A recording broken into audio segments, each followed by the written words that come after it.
Assalamualaikum warahmatullahi wabarakatuh. Selamat malam dan salam sejahtera untuk kita semuanya. Hamdan wa syukranillah, la haula wala quwata illa billah, amma ba'd. Suaraku juga nggak bagus.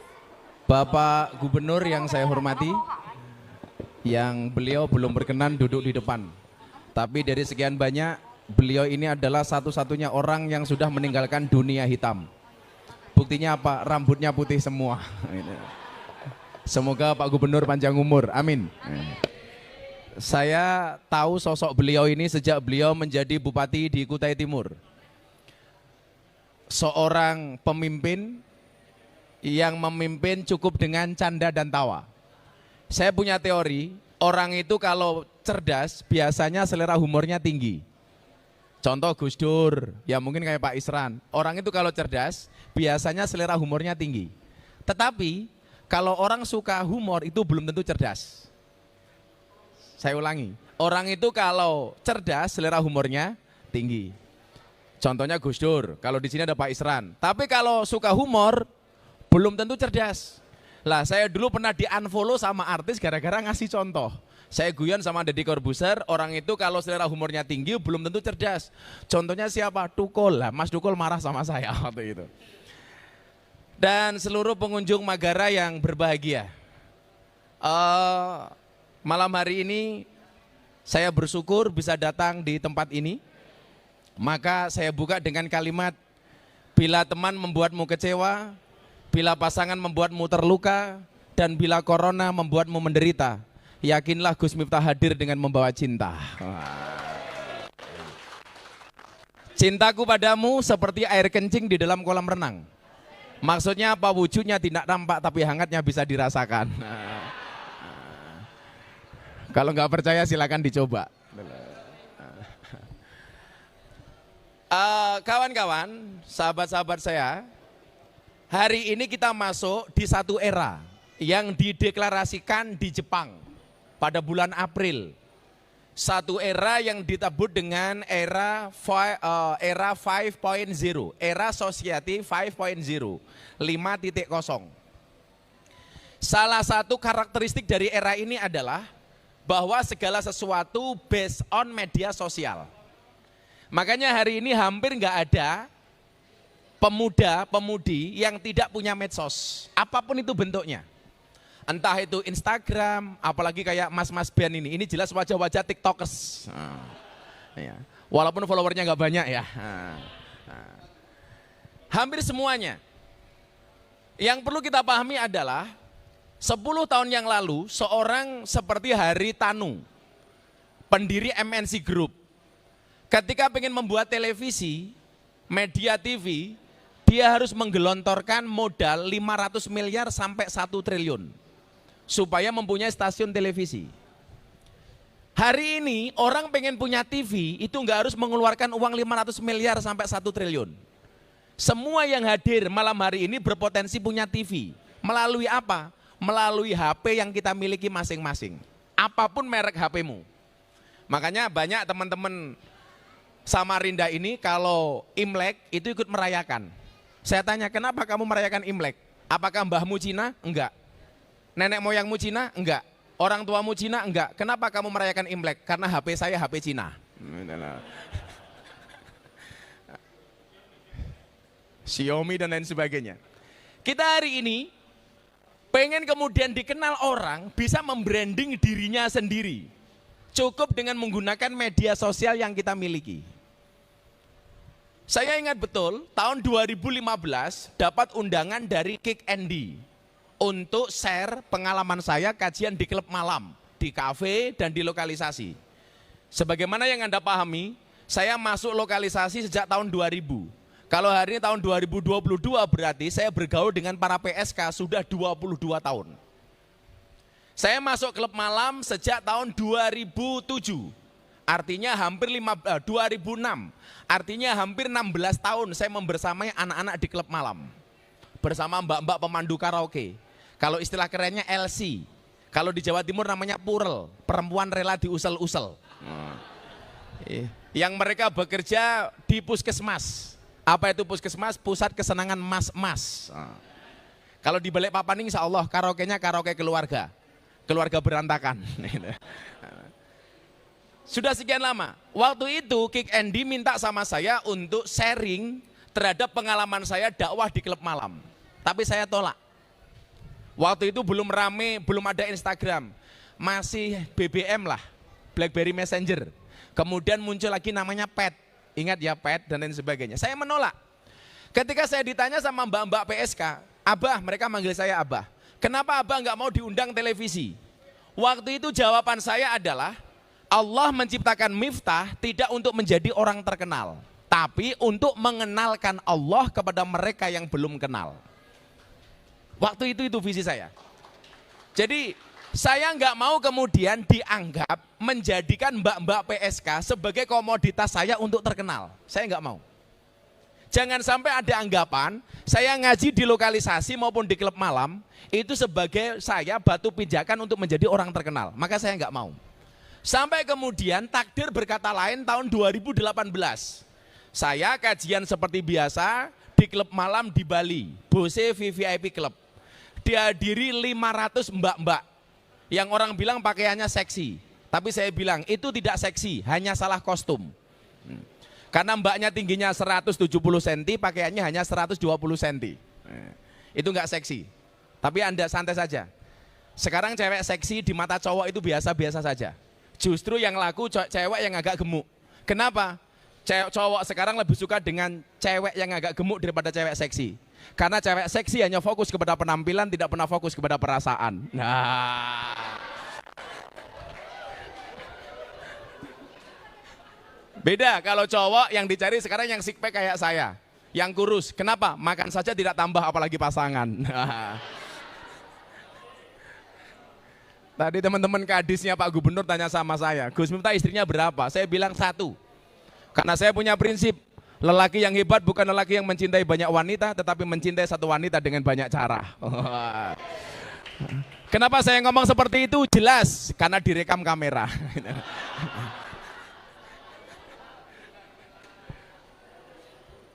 Saya ditanya Pak Gubernur, cowok sama cewek itu kuat mana? Jawaban saya jelas, lebih kuat cewek.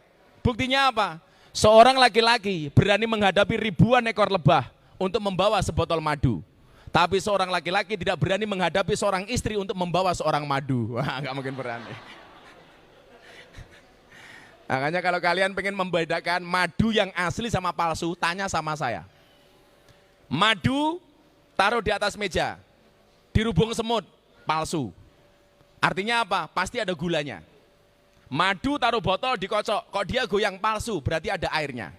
Tapi madu bawa pulang, istri marah, asli. Asli itu Pak. Asli madu ini. Akhirnya kemudian tahun 2018 saya ceramah di klub malam yang kesekian kalinya, karena dari tahun 2006 ya. Ada wartawan, saya ingat betul waktu itu dari Radar Jogja. Ambil video ketika saya sholawatan dengan mbak-mbak. Sudah ada yang dalam keadaan mabuk, minum alkohol dan lain sebagainya. Yang dulu Pak Gubernur saya dikritik, Miftah itu goblok. Orang mabuk kok diajak sholat. Bukankah kamu tahu, orang itu kalau mabuk ada hadis yang menyatakan sholatnya orang mabuk tidak diterima oleh Allah 40 hari. Kenapa mereka kamu ajak sholat? Kan mubadir dia bilang. Saya bilang, soal diterima atau enggak itu bukan urusan kita tapi urusan Allah. Kewajiban kita apa? Ibadah. Soal diterima atau enggak bukan urusanmu. Apalagi bukan urusan kalian para pembuli. Maka saya bilang cukup rokib dan atid yang menilai amalku, cangkemmu rausah melu. Selesai saja itu. Akhirnya kemudian anak-anak kafe ini tanya sama saya begini, Gus, kalau kita sholat nggak diterima sama Allah 40 hari, ada hadis itu. Bagaimana dengan kami? Kami kan tiap hari minum. Kok Gus Miftah ngajak kami sholat? Bagaimana dengan hadis itu? Saya bilang, nggak ada yang salah dengan hadis itu. Memang sholatnya orang mabuk tidak diterima oleh Allah 40 hari. Bagaimana dengan kalian? Yang perlu kalian ingat adalah ini hadisnya orang normal, sementara kalian abnormal. Artinya apa? Kalau nunggu nggak mabuk, sholatnya kapan? Maka sholatlah kamu walaupun dalam keadaan mabuk. Jadi saya itu biasa Pak, di Jakarta, di Jogja, ngimami sholat, makmum saya itu orang mabuk. Jadi itu sholat paling keren sedunia. Begitu, Allahu Akbar, mereka di belakang, Allahu Akbar. sambil mabuk. Waktu saya bilang ghairil maghdubi alaihim waladdallin, lumrahnya amin, mereka enggak. Ghairil maghdubi alaihim waladdallin, gitu. Sambil menguap. Tapi saya asik-asik saja itu loh. Kalau kemudian orang mengatakan inilah itulah, biarkanlah. Saya cukup mengatakan Allah menciptakan manusia untuk saling mengenal dan menasihati, bukan untuk saling menilai dan menghakimi. Karena kita sering menjadi hakim dan jaksa bagi kesalahan orang lain dan menjadi pengacara bagi kesalahan kita sendiri. Kalau ada orang salah, kita vonis. Tapi kalau kita salah, kita bela-bela. Akhirnya ceramah saya waktu itu direkam dan atas izin Allah 2 hari kemudian masuk lambe turah. Waktu itu lambe turah masih murni. Artinya apa? Video yang masuk di lambe turah itu rata-rata video yang benar-benar bagus. Kalau sekarang sudah by pesanan. Akhirnya 1 jam video saya diposting, yang nonton langsung 3 juta viewers. 3 juta viewers. Maka kemudian saya itu trending dan lain sebagainya. Ini artinya apa? Hanya dengan media sosial yang kita punyai, Anda bisa menjadi orang besar. Tapi pesan saya satu, virallah dengan prestasi, jangan dengan sensasi. Hari ini banyak pengen orang menjadi terkenal, bukan dengan prestasi, tetapi dengan sensasi. Dan ini Pak Gubernur mohon izin, Tuhan itu maha baik dengan saya. Selama 2 tahun, saya dibuat viral sama Allah itu 3 kali. Yang pertama, kajian saya di klub malam, di Bose VIP Club. Itu kejadiannya bulan Juli tahun 2018. 8 bulan kemudian saya viral lagi Pak Gubernur. Apa? Ketika Deddy Corbuzier datang ke pondok saya untuk saya sahadatkan, dia masuk Islam. Itu 8 bulan kemudian. Setahun kemudian saya viral lagi. Kejadian apa? Saya ceramah di gereja Jakarta Utara. Waktu itu trending di Twitter selama 2 minggu berturut-turut. Sampai akhirnya saya diundang wali kota Los Angeles untuk berbicara toleransi di Amerika. Kan keren, orang Amerika belajar toleransi dari Indonesia. Nah, hari ini yang pengen saya sampaikan apa? Di era 5.0, ini kesempatan kita untuk membranding dirinya masing-masing. Kalau dulu Anda anak band pengen terkenal, harus masuk TV dulu. Sekarang nggak penting mas. Acara TV udah kalah dengan medsos. TV sudah kalah dengan Instagram. TV sudah kalah dengan TikTok. Anda nggak perlu diundang dulu ke dasar baru kemudian viral. Enggak, cukup kamu berprestasi, membuat lagu yang bagus, maka kamu akan dikenal sama orang. Sekarang fakta membuktikan medsos lebih efektif dari apapun. Saya kasih contoh, polisi punya pistol, 1 peluru hanya bisa nembus 1 kepala. Tapi kalau Anda punya postingan di medsos, 1 postingan bisa nembus jutaan kepala. Saya kasih contoh, ceramah saya di gereja ketika diposting sama Deddy Corbuzier ditonton 10 juta viewers. Saya posting ditonton 5 juta viewers. Belum lagi kemudian amplifikasi di medsos-medsos yang lain. Betapa dahsyatnya sekarang tembakan dari medsos itu. Maka kalau hari ini kemudian kalian tidak memanfaatkan itu, saya bikin mubadir. Saya tadi bilang, Pak Isran ini tokoh lokal yang mempunyai potensi nasional. Prestasi beliau bukan lagi prestasi lokal. Artinya apa? Kalau seorang Isran Nur yang sebenarnya mempunyai prestasi yang luar biasa, hanya dimanfaatkan di Kalimantan Timur, itu bagi saya kurang. Harusnya potensi beliau di nasional. Nah, iya kan? Artinya apa? Kewajiban kita yang muda-muda ini untuk membranding beliau. Bukan kok kemudian Pak Isran harus punya medsos. Tetapi anak-anak muda di Kaltim itu harus sadar medsos. Bahwa kita punya potensi lokal yang sebenarnya kemampuannya internasional. Lah kewajiban kita untuk membranding. Maka kawan-kawan, di era 5.0 ini 4C yang harus kita miliki. 4C. 4C. Yang pertama, creativity. Jadilah orang yang kreatif. Ingat quote saya malam hari ini.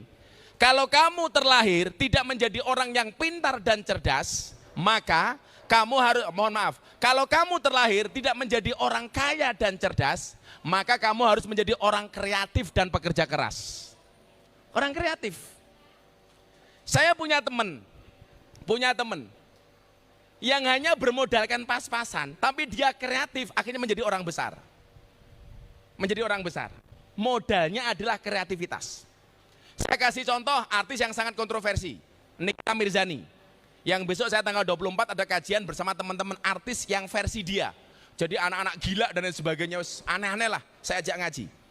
Nikita Mirzani ketika rame dengan seorang Habib, Anda tahu, dari Insta story-nya dan feed IG-nya, satu hari bisa menghasilkan 2,5 miliar. Dari Instagram-nya Pak. Hanya sekedar postingan di feed sama IG story. Satu hari bisa menghasilkan 2,5 M. Coba Anda bayangkan. Kreativitas, walaupun mohon maaf, kreativitasnya kontroversial. Harus bertarung ke sana kemari. Tapi harus kita akui yang dilakukan luar biasa. Maka di era hari ini, 5.0 jadilah pribadi yang kreatif. Yang kreatif. Mas Deddy Corbuzier itu dari podcastnya, 1 bulan bisa menghasilkan 1-3 miliar. Dari podcastnya. Hari ini banyak tokoh nasional yang pengen hadir di podcastnya Deddy Corbuzier. Itu padahal dulu awalnya buatnya sama saya. Konten pertama podcast sama saya. Waktu itu saya pernah bikin konten sama Mas Deddy Corbuzier, dia belum muslim, saya muslim. Saya makan di rumahnya Mas Deddy. Kita bikin konten judulnya apa? Nikmatnya makan di rumah orang kafir. Waktu itu. Karena Pak Isran, saya diskusi sama Deddy Corbuzier sampai dia masuk Islam itu 8 bulan Pak. 8 bulan. Mas Deddy itu apa-apa bisa, yang nggak bisa cuma satu. Nyisir rambut. Itu nggak bisa. Karena memang nggak punya rambut, itulah, nggak punya rambut. Maka yang pertama, jadilah pribadi yang kreatif. Kemudian yang kedua, apa? Critical thinking. Yang kedua adalah critical thinking. Apa itu? Pikiran yang kritis. Kita harus open minded. Sekarang begini, ibu kota mau pindah ke Kalimantan. Tempatnya di sana, walaupun agak jauh dari Samarinda. Tetapi impactnya akan masuk kepada kota-kota penyangga ibu kota. Contoh, ibu kota Jakarta, maka yang dapat dampaknya siapa? Jabodetabek. Ketika ibu kota sudah pindah ke Kalimantan Timur, yang perlu kita persiapkan adalah masyarakat Kalimantan Timur yang open minded, yang mulai terbuka. Yang perlu kita benahi apa? Personality kita, attitude kita. Jangan sampai kemudian Kalimantan Timur menjadi pusat negara, tetapi masyarakatnya tidak siap. Maka yang terjadi apa? Yang menikmati ibu kota negara bukan lagi orang Kalimantan, tapi orang luar Kalimantan. Maka disitulah kemudian dibutuhkan pribadi yang open minded. Maka ketika rame-ramenya ibu kota pindah ke Kalimantan, saya bilang, nggak masalah ibu kota pindah ke Kalimantan, asalkan kamu tidak kembali ke hati mantan. Wah. Banyak yang jomblo di sini? Banyak yang jomblo? Nanti saya kasih banyak tip jomblo. Yang jelas jomblo itu strong. Apa itu? Stresnya tak tertolong. Saya sering bilang, Ar-Rum ayat 21, Allah menciptakan manusia berpasang-pasangan. Itu artinya kalau kamu tidak punya pasangan, jelas kamu bukan manusia. Ya. Maka sejomblo-jomblonya kalian pasti akan berakhir. Amin. Di mana berakhirnya kalau tidak di pelaminan, minimal di pemakaman. Jadi yuk, masyarakat Kalimantan harus open minded, terbuka. Jangan sampai keberadaan ibu kota hanya dimanfaatkan oleh orang luar Kalimantan, sementara kita menjadi penonton di rumah kita sendiri. Nanti kita buat. Kemudian yang ketiga adalah apa? Collaboration. Hari ini kita harus kolaborasi, sinergi kalau bahasanya Erick Thohir. Sinergi, kolaborasi. Saya bilang begini Mas, Wali Songo itu hebat. Tapi ketika membuat Masjid Demak, tidak dibuat oleh Sunan Kalijogo sendiri. Tapi melibatkan banyak wali 9 di dalamnya. Pada logikanya, kalau yang membuat Masjid Demak itu Sunan Kalijogo, selesai apa enggak? Selesai. Tapi nyatanya Sunan Kalijogo melibatkan wali 9. Kenapa? Karena afdalul amali bil jamaah. Karena amal itu paling baik dilakukan secara berjamaah. Maka tadi siang di kantor gubernur saya bilang, sehebat-hebatnya Superman itu kalah dengan super team. Bagi saya Superman itu goblok. Kenapa? Badannya besar, bajunya es. Kan goblok. Lebih goblok lagi pakai celana dalam di luar. Tapi yang paling goblok siapa? Yang nonton. Tahu orang goblok, kenapa ditonton? Gitu loh. Ya kan? Maka di era ini kita harus collaboration. Gubernur sebagai umaro kolaborasi dengan ulama. Konteksnya apa? Watawasaw bil haq, watawasaw bis sabr. Posisi saya di Jakarta, saya kerjasama dengan Pak Isran umpamanya. Bagaimana caranya? Saya membranding seorang Isran Nur supaya menjadi tokoh nasional. Saya siap menjadi jubir Pak, santai saja Pak. Karena bagi saya kok zolim ya, ada orang hebat, ada orang keren di daerah, kenapa tidak didorong ke pusat? Lah kita yang punya kemampuan harusnya kan dorong gitu loh. Maka di Indonesia hari ini yang paling banyak profesinya bukan seperti wali songo yang saling support. Tapi di Indonesia hari ini yang paling banyak itu seperti wasit sepak bola. Maka saya nggak suka dengan wasit sepak bola. Saya suka sepak bola, tapi saya tidak suka dengan wasit sepak bola. Kenapa? Karena wasit sepak bola itu aneh, lari ke sana kemari mencari kesalahan orang lain. Itu wasit sepak bola. Tapi yang paling celaka adalah wasit tinju. Kenapa? Ada order rangkulan, dipisah, orang pukul-pukulan malah dibiarkan. Kan goblok itu loh. Masuk deh, ini loh. Collaboration. Maka insya Allah, saya itu punya mimpi Pak Isran. Saya pengen membuat pondok dan sekolah internasional di Kalimantan. Begitu saya lagi mikir itu sholat tahajud, Mas Rojai sama Zaki telepon saya. Gus bisa nggak hadir di Kalimantan Timur? Sebelumnya saya sering Pak, sebelum pandemi saya udah keliling seluruh daerah di Kalimantan.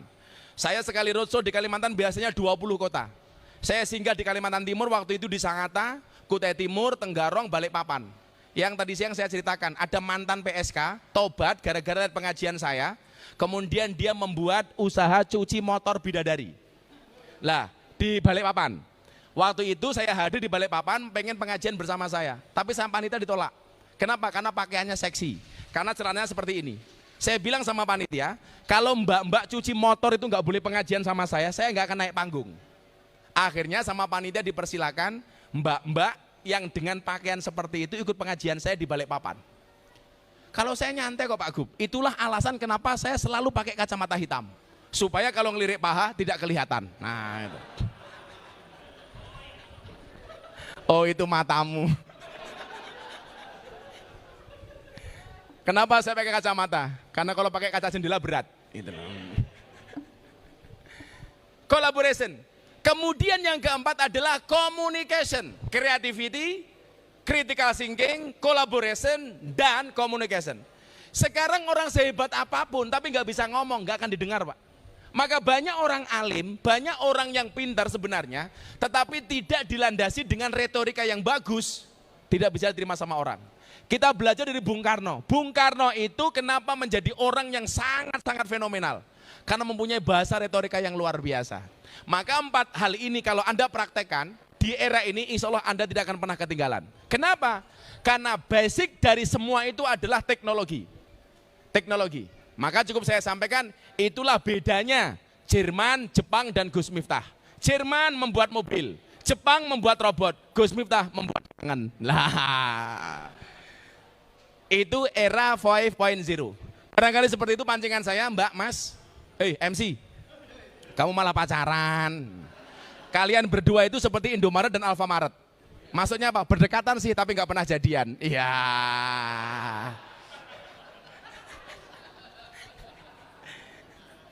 Saudara? Oh. Itu saudaramu. Kamu jangan salah, saya tadi ketemu Pak Isran langsung dianggap saudara. Begitu saya masuk kantor gubernur, beliau bilang, saudara siapa?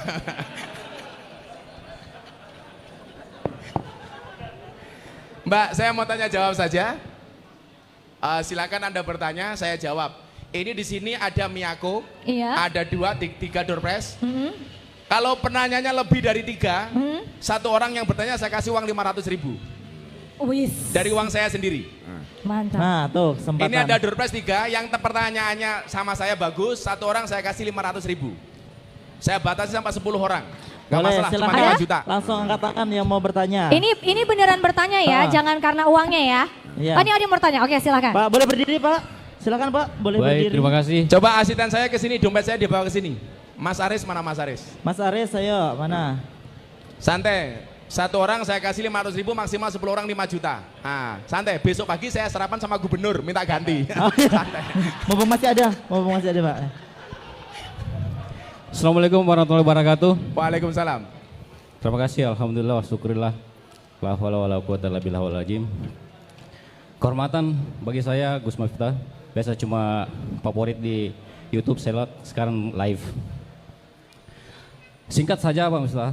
Sekarang kan lagi heboh-hebohnya Habib Bahar dan juga Habib Rizik. Nah, ini kan menjadi pertanyaan buat kita. Karena satu sisi ada yang pro dan kontra. Sebenarnya kalau dari pandangan Gus Miftah, Habib Bahar ini seperti apa sih kita menyikapinya? Ya. Terima kasih, itu aja. Assalamualaikum warahmatullahi wabarakatuh. Tas saya bawa sini Mas. Ini pertanyaannya bagus, ini harus saya jawab. Sampai tak kasih uang. Silakan dijawab dulu. Bapak namanya siapa tadi Pak? Saya kurang mendengar suaranya. Iya, apa? Namanya apa? Oh, nama saya M. Sakir. Dari mana Pak? Kecamatan mana ini? Samarinda kan banyak kecamatannya ya? Samarinda Kemakmuran. Oh, Kemakmuran. Oh, Sini dari dulu Mas, tak Kemakmuran. kasih uang dulu. Pak, boleh Ini maju ke pertanyaannya depan, Pak. bagus banget soalnya. Iya. Apa Pak? Sini, Kata Mas. bapaknya saya wakilkan. Boleh maju Pak. Silakan Pak, boleh Pak maju Pak. Iya, jadi nggak perlu nunggu saweran ya, cukup Iya. ngajukan pertanyaan aja. Iya. Sebentar, sabar. Satu-satu dulu 500.000. jawabannya. Iya. 500.000, Baik. coba dihitung dulu. Ini perut apa gentong Mas? 3 bulan ini Pak, 3 bulan. Silakan, Silakan, Gus Miftah alhamdulillah. boleh dijawab dulu, baru kita lempar Ya, pertanyaan satu berikutnya ya. persatu. Ya. Itu tadi jenggotan apa kumisan? Kalau di Jogja itu aneh, punya jenggot gak punya kumis katanya kayak kambing gitu kan. Punya kumis gak punya jenggot katanya kayak lele. Tapi saya bilang sama ibu-ibu, kalau Anda punya suami berkumis pertahankan. Fik dia lele bukan buaya. Yang pertama begini Mas. Ada bahasa kitab, ini karena pertanyaannya sensitif, menyangkut Habib Bahar dan Habib Rizik. Ya. Di dalam kitab taklim itu ada bahasa begini, al-hurmatu khairum minat to'ah. Ini kalau teman-teman dari Himasa Lirboyo itu pasti mempelajari kitab ini. Tadi saya ketemu dengan teman-teman Lirboyo, ada ya di sini Lirboyo ya? Nah, itu. Jadi hormat itu harus lebih didahulukan daripada taat. Apa bedanya hormat dengan taat? Hormat itu mutlak wajib dilakukan, taat nggak wajib Mas. Contoh begini, Pak Isran ini kiai saya. Sholat isya beliau perintah sama saya, Miftah kamu ngimami sholat. Beliau perintah saya untuk ngimami sholat. Saya jawab sama Pak Isran, enggak Pak Gubernur saya enggak mau. Pak Gubernur saja yang ngimami sholat. Begitu saya jawab enggak mau, berarti saya tidak taat kepada Pak Gubernur. Karena diperintah saya enggak mau. Tapi ingat, enggak taat saya karena hormat saya kepada Pak Gubernur. Enggak Pak Gubernur, yang ngimami sholat jenengan saja, Anda saja. Ini yang dimaksud hormat itu lebih didahulukan dibandingkan taat. Bagaimana dengan Habib? Habib wajib kita hormati, tetapi tidak wajib kita taati. Tergantung konteksnya, tergantung perintahnya. Boleh nggak kita berbeda pendapat dengan Habib? Boleh, tetapi jangan pernah meninggalkan rasa hormatmu kepada Habib. Sosoknya kita hormati, tapi perilakunya tidak harus ditaati. Saya berbeda pendapat dengan Habib Rizik soal pilpres umpamanya, boleh, tetapi saya tidak meninggalkan hormat saya kepada Habib Rizik walaupun saya tidak mentaati perintah Habib Rizik. Wajib hormat tapi tidak harus taat. Bagaimana dengan istilah kriminalisasi ulama? Saya meyakini negara Indonesia adalah negara hukum.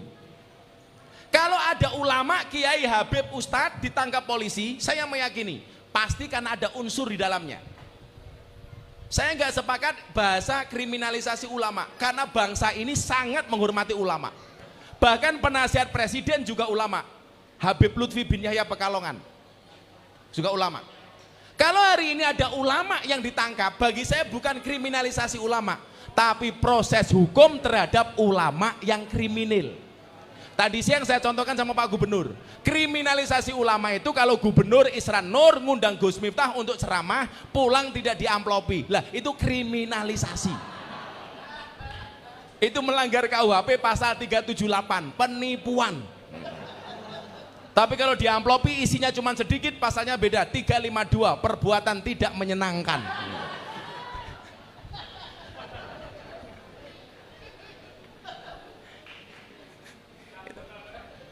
Jadi sosok Habibnya wajib kita hormati. Tetapi perilakunya tidak harus kita ikuti. Kalau baik kita ikuti, kalau tidak baik ya tidak harus kita ikuti. Tetapi jangan pernah meninggalkan rasa hormat itu. Kira-kira begitu, Mas. Boleh kita beri tepuk tangan, Oke. luar biasa. Ajis, di sini Hai. sudah ada yang mau bertanya kan? Sudah dari sebelah. Sebelum bertanya Mbak, mungkin hanya di Kalimantan, di Samarinda, orang ceramah Iya. nggak dikasih minuman. Oh iya benar, Coba. panitia tanggung jawab. Ini masuk pasal yang tadi Gus ya, perbuatan Iya, tidak menyenangkan. Iya, panitia tolong tanggung jawab. Oke, Silakan. boleh Oke. ya di sebelah sini dulu ya. Boleh, di Silakan, sebelah karena sana ini udah dulu. angkat tangan. Ini bertanya bukan karena uangnya kan? Benar-benar ingin bertanya kan? Jadi kalau nggak dapat uang juga nggak apa-apa ya. Oke, boleh kita kasih waktu satu-satu, tapi sebelah sini dulu. Anak muda, mewakili anak muda, boleh? Boleh, silakan Cak. Boleh berdiri kenalin namanya dulu. Baik, Assalamualaikum warahmatullahi wabarakatuh. Mas agak maju aja Mas, sekalian kasih duit Mas. Ya Mas, silakan Mas boleh maju ke sini. Kalau nggak bisa maju ke sini, maju jadi Maju sini anggota nggak DPR apa-apa. Mas. Sini maju lagi Mas, maju lagi. Iya. Ah, Maju lagi. yaudah Nah, di sini iya. nggak apa-apa. Yang terhormat Bapak Gubernur Kalimantan Timur, Bapak Sarwono, dan seluruh hadirin, dan juga Gus Miftah. Saya Muhammad Hasmi Zatali dari Sapma Pemuda Pancasila. Oh, dari Pemuda Pancasila. Ya. Dan saya dari UINSI Samarinda. Dari UIN. UIN, Ya. Universitas Insya Allah Negeri ya. Ya, salah negeri. Pertanyaan saya begini aja. Tapi Simple. keren loh, anak UIN pakai kalung, stylenya bagus nih, keren ini. Eh, Sepatunya ATT, awet tekan tua. di luar kampus. Pertanyaan saya mudah saja. Ini ada video viral, yaitu ada orang menendang si sajen. Apakah perbuatan tersebut perbuatan terpuji atau intoleran? Itu Ya. aja dari saya. Terima kasih. Video orang nendang sesajen. Ya. Saya juga posting Mas. Yang komentar sudah hampir 6.000, yang nonton sudah 1,2 juta. Itu yang memviralkan saya ini. Mas siapa namanya? Hasmi. Mas Hasmi. Hasmi. Mas Hasmi. 500.000. Waduh. Oke.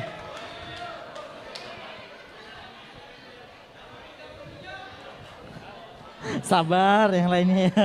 Siapkan dulu pertanyaannya. Nih Mas, Ayo. kamu tahu nggak kenapa semua gambar uang itu pasti ada gambar cewek menari? Gak tahu.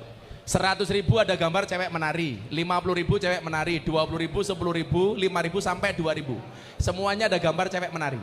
Satu-satunya pecahan uang yang tidak ada gambar cewek menari cuma satu, uang Rp1.000, Patimura Bapak Golok. Kenapa semua pecahan mata uang ada gambar cewek menari? Karena hanya uanglah yang bisa membuat cewek bahagia dan happy. Lah. Maka kalian perlu ingat, cewek itu hatinya seperti rekening bank. Maksudnya apa? Nggak mungkin berbunga kalau nggak ada saldonya. Lah, cewek dilawan. Silakan boleh kita Mas jawab Hasmi, dulu. Mbaknya boleh duduk loh Mbak. Iya. Duduk dulu. Kamu jangan berdiri, mengganggu pandangan mata saya ya.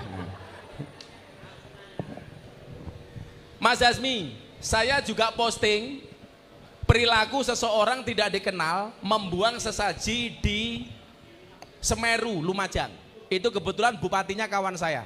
Maka kemarin saya ke sana membawa bantuan 650 juta untuk pembangunan hunian sementara. Karena dibutuhkan Pak. Jadi saya nyumbang 100 juta, kemudian saya pengajian 50 menit saya dapat donasi 550 juta. Jadi total saya membawa 650 juta. Karena sebulan kemarin tuh luar biasa bagi saya. Kenapa? Ketika mau muktamar NU di Lampung saya lelang belangkon. Belangkon saya laku 900 juta. Maka besok saya akan mendapatkan rekor muri belangkon termahal di dunia. Saya jual laku 900 juta, kemudian uangnya saya sumbangkan ke Muktamar Nahdlatul Ulama. Maka izin Pak Gubernur, bulan ini saya mendapatkan 2 rekor muri. Rekor muri pertama, belangkon, terjual 900 juta. Kemudian yang kedua, saya dinobatkan sebagai selebritis yang paling banyak gambarnya di bokong truk. Saya sudah dapat kiriman 150 truk yang bokong truknya ada gambar saya. Semuanya bagus-bagus, gambar Gus Miftah sama captionnya. Yang paling nggak enak cuma satu, ada mobil, tangki, sedot, WC, gambarnya Gus Miftah. Captionnya nggak asik, silitmu adalah rezekiku. Danco.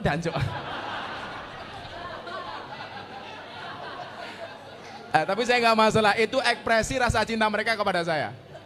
Ada puluhan bahkan ratusan truk yang bokongnya ada gambar saya. Jadi caption macem-macem lah. Contoh umpamanya caption para pendosa. Saya waktu itu bikin quote, pada akhirnya surga itu akan ditempati oleh ahli maksiat yang mau bertobat, bukan orang yang sok suci namun pada akhirnya tersesat.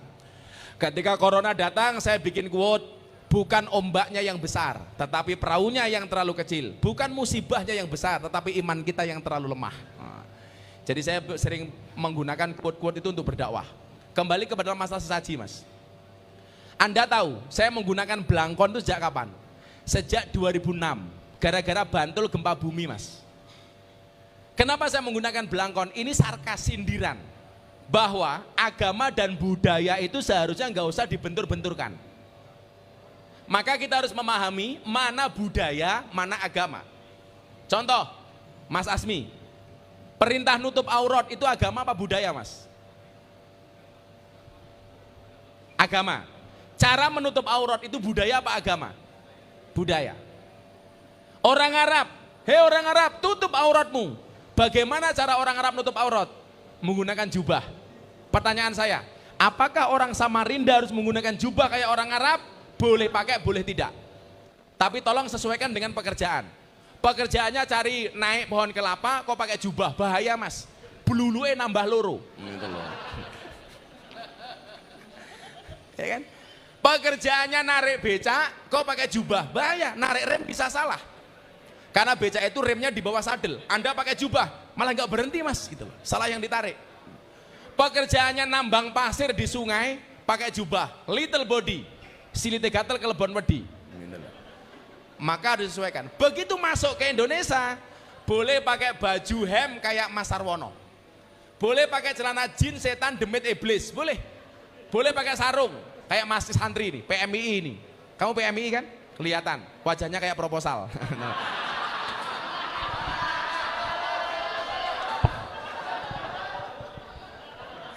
Karena saya itu jujukan anak-anak PMI, bah ada acara wajah kayak proposal. Tapi Anda jangan menghina orang yang menggunakan sarung. Jangan pernah lihat sarungnya, tapi lihatlah isinya. Dan iklan itu yang paling jujur cuman iklan sarung, yang lain semuanya bohong. Iklan, coba kopi kapal api, dibuka kopinya nggak ada kapalnya, Mas. Kopi Tugu Luwak, dibuka kopinya nggak ada luwaknya. Tapi beda dengan iklan sarung gajah duduk, dibuka sarungnya muncul belalainya. Di Magara nggak ada kopi ya? Nggak ada kopi ya? Oh. Masa saya keluar uang 5 juta nggak dikasih kopi? Kena lagi, Magara kasih. Aduh, siapkan. Kopi, Magara nggak mau sponsor kopi nih. Oh. Emang kalau di Samarinda apa-apa harus minta ya? Enggak sebenarnya, Gus. Udah disiapin. Nah, Mas Asmi, apa pendapat saya dengan orang yang nendang itu? Bagi saya yang perlu dirubah itu bukan budayanya, Mas, tapi otaknya. Wali Songo itu bisa diterima di Indonesia karena dakwanya menggunakan metode bisakofah. Sakofah itu artinya apa? Budaya. Maka saya di dalam berdakwah mempunyai prinsip membudayakan agama, bukan mengagamakan budaya.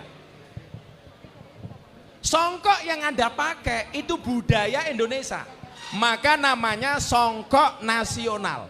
Tadi siang yang hadir di acaranya Pak Gubernur Ramatama itu ada muda-mudi Katolik, pemuda Katolik, pakai jas kemudian pakai kopiah. Dia tanya sama saya, boleh nggak Gus? Boleh, karena itu bukan produk Islam. Nah, jangan sampai kita dibodohi dengan pikiran-pikiran seperti itu. Pertanyaannya adalah, orang yang nendang itu, dia tahu nggak siapa yang masang sajen? Di Semeru itu ada adat istiadat namanya kepercayaan Kapitayan. Lokal mereka. Dan ini merupakan the local wisdom, kearifan lokal bagi mereka. Kalau memang ini dilakukan oleh orang kejawen yang dia Islam abangan, bagaimana cara kita menasihati? Dialog dong, tidak harus kemudian ditendang seperti itu. Ini kan melukai, Mas. Kalau tak kemudian yang melakukan orang Islam dibilang musyrik, Anda tidak pernah bisa melihat dan tidak bisa masuk ke wilayah niat orang lain. Saya dulu Pak Gubernur ceramah di klub malam, dibilang Miftah itu tidak ikhlas. Anda ikhlas dan tidak ikhlas gak ada yang tahu kecuali kita dengan Allah. Kita tidak bisa masuk ke wilayah niat orang lain. Yang namanya ikhlas itu seperti keset. Apa itu? Diinjak-injak tetap welcome. Angel loh gitu. Ikhlas itu seperti keset, diinjak-injak tetap welcome. Ciri ikhlas itu apa? Diam. Karena kalau ngomong namanya iklan. Maka orang yang nendang ini bagi saya, ini orang yang gagal paham terhadap budaya. Mas, di Jogja itu banyak orang sholat, nyembah Allah, percaya dengan Rasulullah, baca Quran. Tapi tetap pasang sesaji, Mas. Bukan kok kemudian dia percaya dengan uka-uka, hanya untuk melestarikan budaya. Dari mana kita mengatakan musyrik? Gak bisa, Mas. Orang Jawa dulu bawa keris, dibilang musyrik. Karena bagi orang Jawa kalau nggak bawa keris katanya tidak nyaman. Sama dengan orang Kalimantan pakai mandau. Kalau nggak bawa keris mereka nggak nyaman. Sama dengan bapak-bapak hari ini keluar rumah nggak bawa HP tidak nyaman. Takut HP-nya dibuka sama istri. Berarti Anda bawa HP musyrik. Ayo.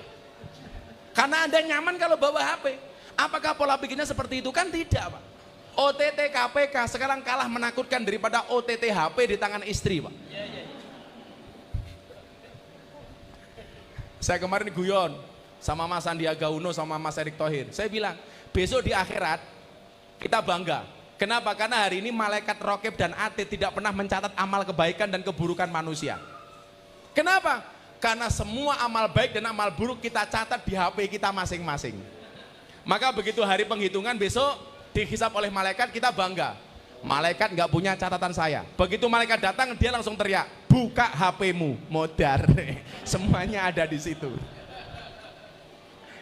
Chatting sama istrinya tetangga, ada keluar. Sarwono hati-hati, Sar.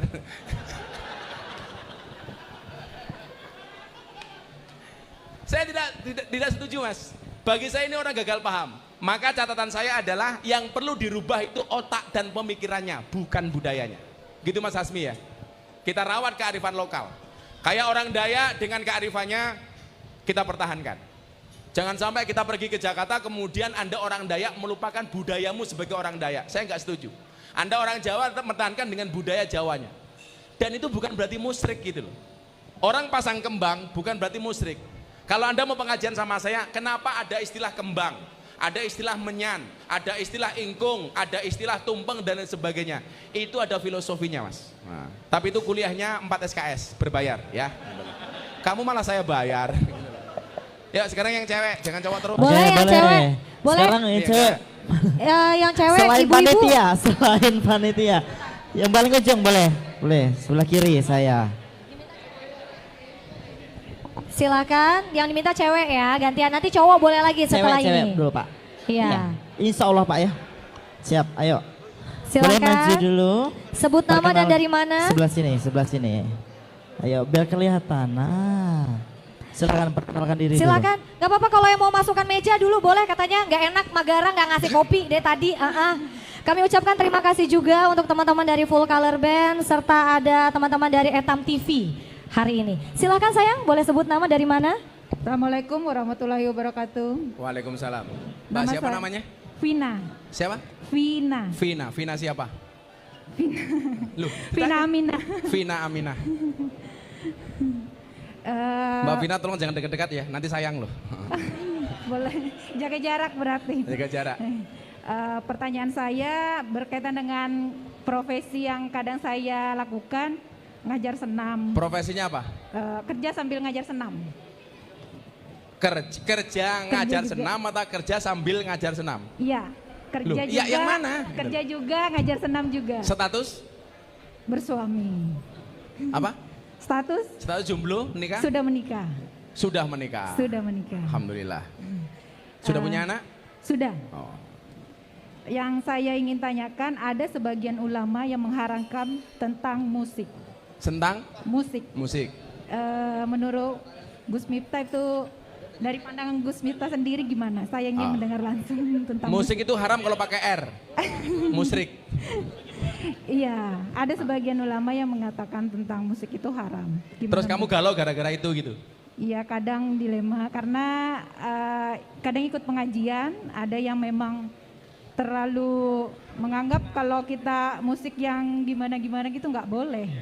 Saya baca beberapa pendapat. Musik yang diharamkan itu satu, ketika ada unsur mesum di dalamnya. Contoh dulu dari Thailand ada lagu judulnya Wi Wi Wi Wi. Masih ingat kan? Lagu dari Thailand judulnya Wi Wi Wi Wi Wi. Tahu banget nih. Siapa? Penikmat. Oh, kamu penikmat ya? Nah. Jangan habiskan waktumu hanya untuk nonton Wi Wi Wi Wi. Jadi? Ingat, manfaatkan waktumu sebaik mungkin. Kenapa? Karena sedetik saja berharga, apalagi 19 detik. Ya, gitu loh. Yang ketawa yang paham nih kayaknya nih. Karena saya belum dapat yang versi 1 menitnya ya. Gitu loh. Tapi gara-gara 19 detik itu saya paham. Tidak hanya gajah yang meninggalkan gading, Gisel juga. Satu mbak, muncul ada unsur kemaksiatan, itu nggak boleh.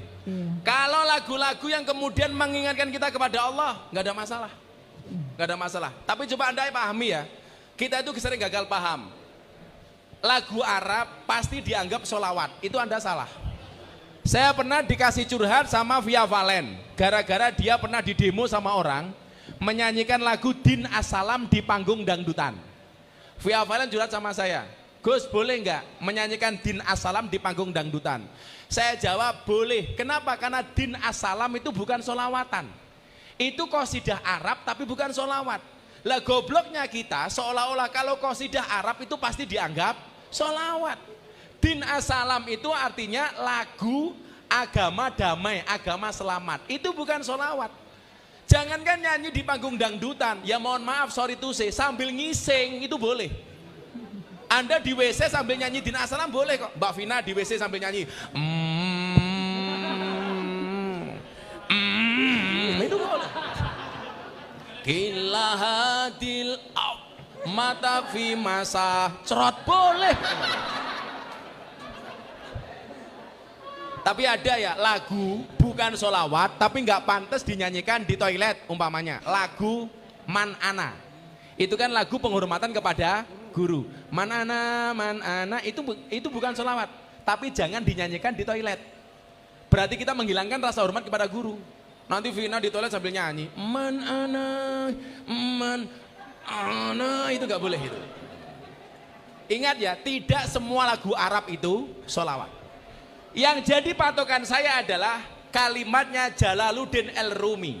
Dia mengatakan apa? Musik yang diharamkan dalam Islam adalah ketika suara sendok ketemu dengan piring dimainkan oleh orang kaya dan didengarkan oleh orang miskin, itulah suara yang diharamkan di dalam Islam.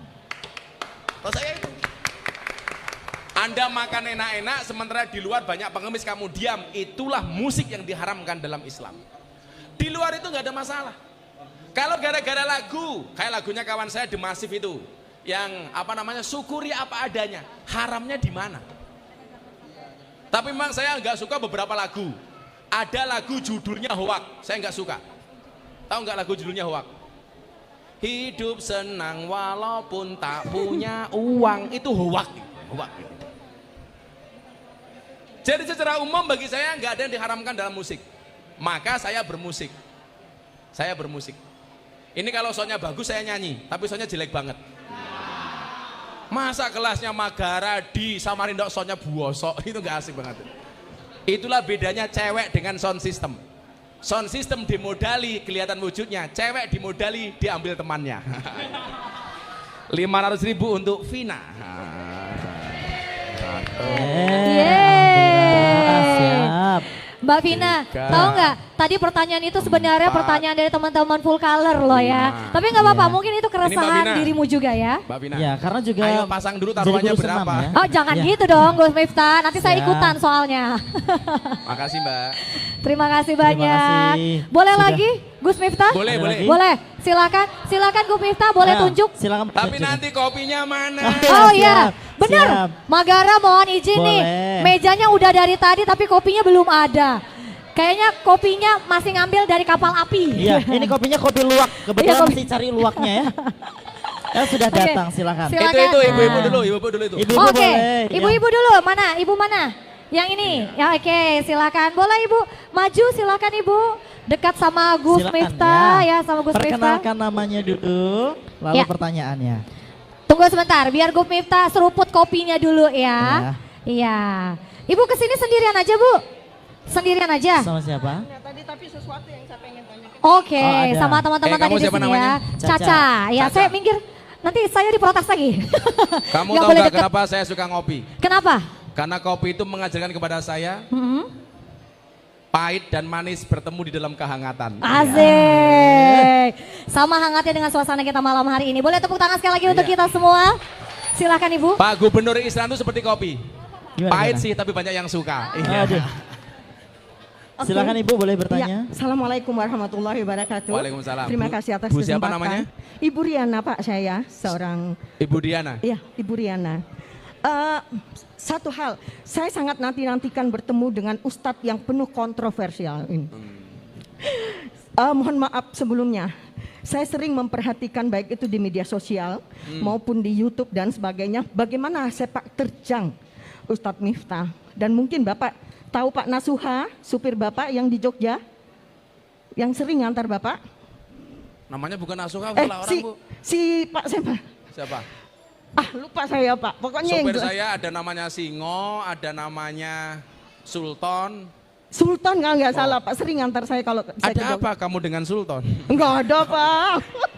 Kebetulan saya kalau akan ada ke Jogja pasti dia yang ngantar kemana-mana. Yeah. Kebetulan ada rumah di sana. Nah, satu pertanyaan saya Pak. Kenapa Bapak begitu tegasnya dan begitu beraninya untuk mengambil satu kebijakan ceramah di gereja? Itu yang pertama. Yang notabene bertentangan dengan ajaran-ajaran Rasulullah, itu yang pertama. Yang kedua, Pak, kenapa Bapak begitu dekatnya ya, yang saya lihat selama ini dengan para artis, bahkan sampai beberapa sempat mengislamkan Deddy Corbuzier ya Pak ya, kalau nggak salah waktu itu.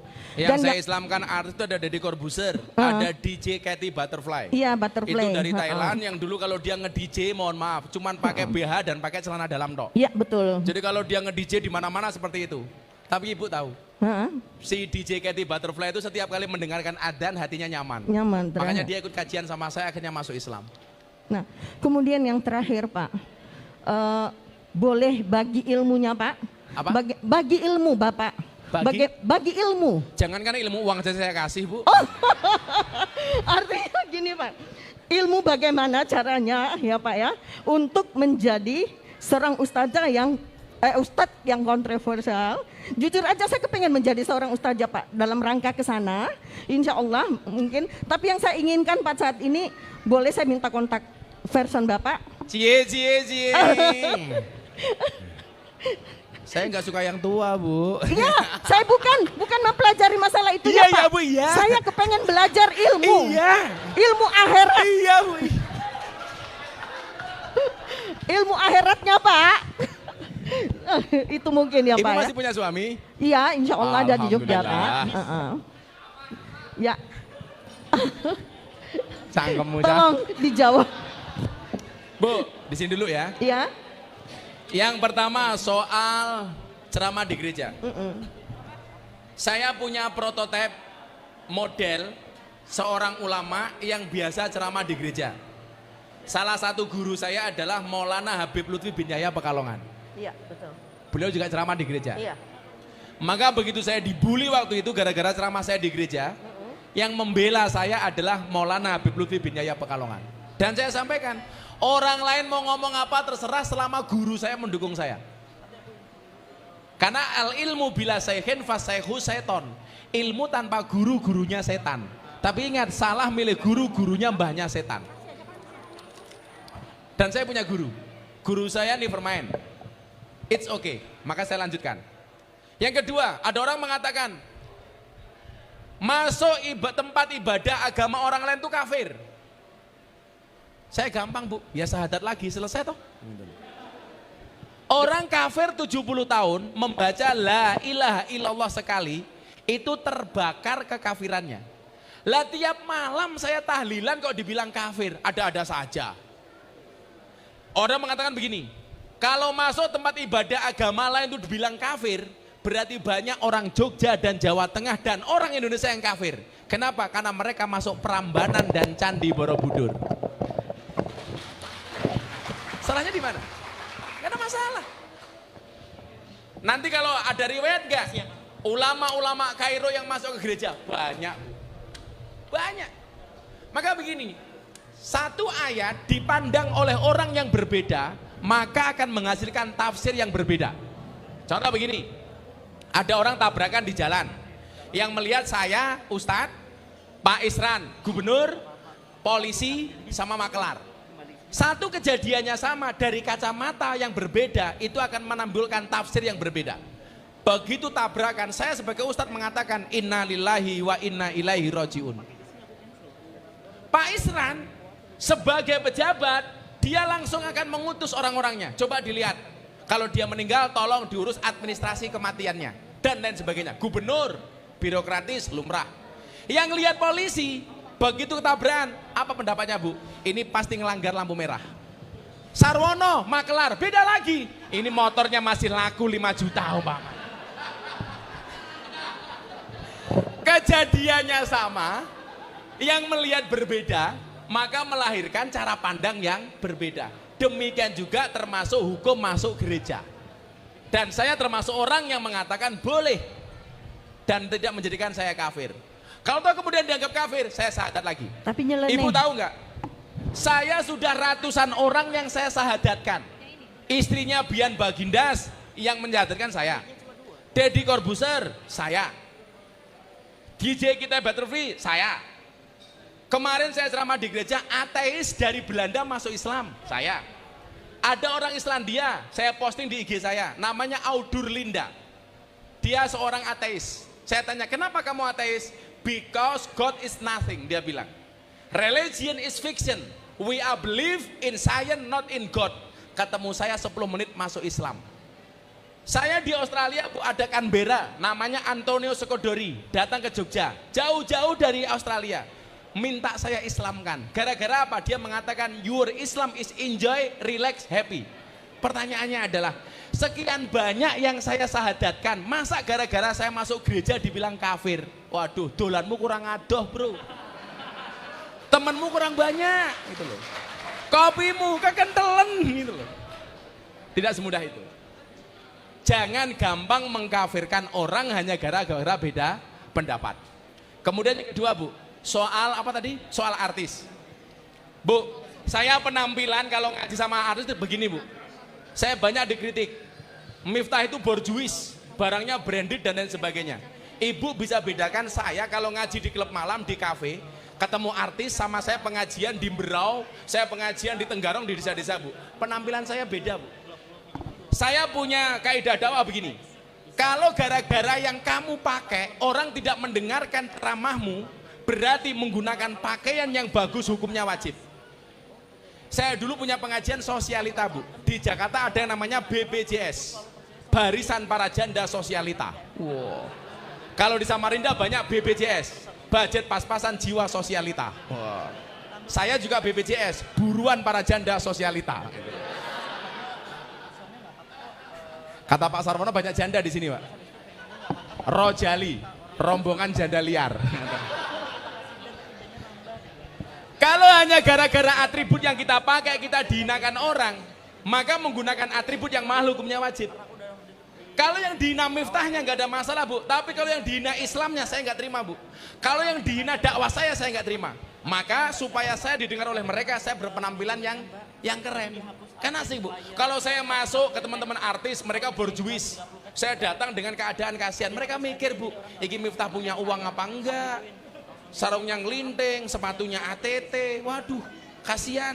Maka ceramah saya tidak akan pernah didengarkan. Maka penampilan saya seperti ini Bu. Saya nggak ada urusan dengan omongan orang. Yang jelas orang-orang itu manut dengan saya. Nikita Mirzani Bu, susah dinasehati. Sama saya mau Bu.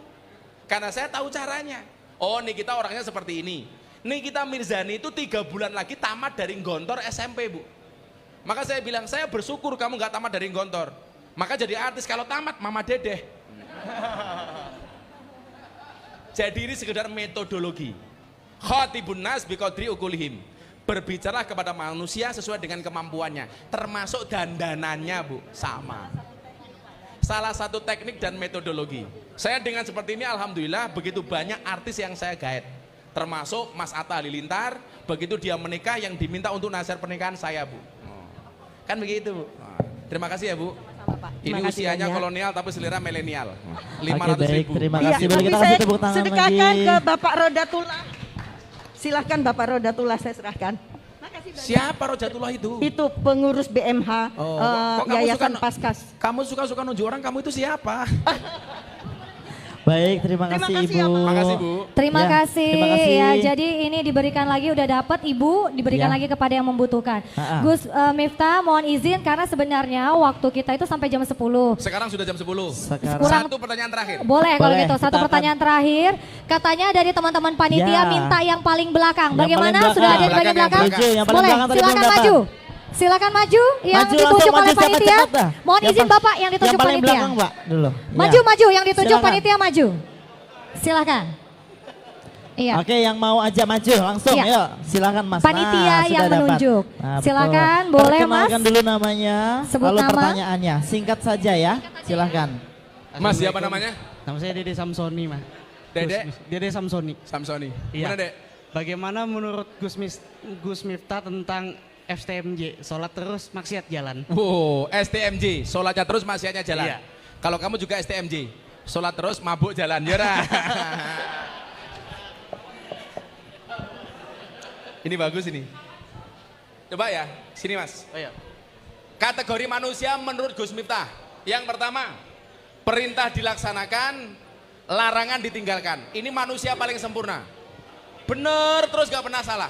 Jadi perintah dilaksanakan, larangan ditinggalkan. Ini namanya amar ma'ruf nahi mungkar.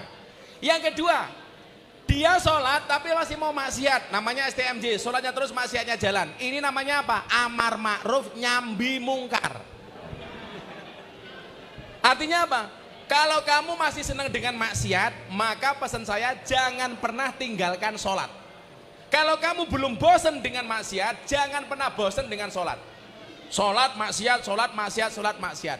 Pasti yang kalah maksiatnya. Saya punya pengalaman soalnya dengan anak buah saya. Tadi sopir yang dibilang sama ibu itu, yang ikut saya, dulu germo Mas. Masuk ke pondok masih nyabu Mas. Sekarang ikut saya. Saya punya santri, dia mantan narapidana mutilasi. Gara-gara istrinya selingkuh, dibunuh Pak. Istrinya dibunuh, yang nyelingkuhin dibunuh. Pulang ke rumah nggak diterima, saya terima.